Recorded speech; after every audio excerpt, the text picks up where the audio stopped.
So you're probably wondering, how do you go from this to this? Well, assembly's pretty straightforward. Just follow along with the instructions and you'll be just fine.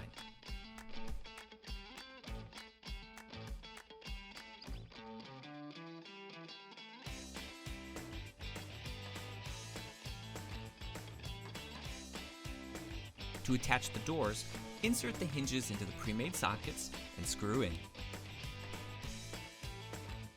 Now, if you have to adjust the doors, all you have to do is loosen up or tighten the correct screw until the door is where you need it. The legs can be attached by screwing them into the pre-drilled holes that are on the bottom of your vanity. Uh-oh, not level? Don't worry, your vanity comes equipped with these super useful leg levelers.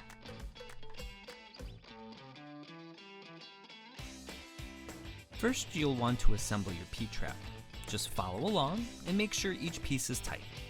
If you need to punch out another hole, this can be done by using a flathead screwdriver and a rubber mallet. Just give it a good solid hit.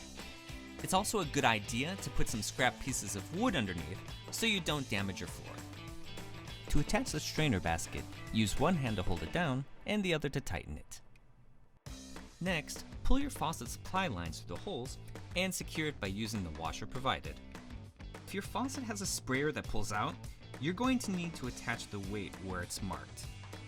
Now, the soap dispenser can be attached by securing the top with a mounting nut, then screwing on the bottom piece. To attach the P-trap, just screw it on like this. To secure the tub on your vanity, put some caulk on each corner and press down.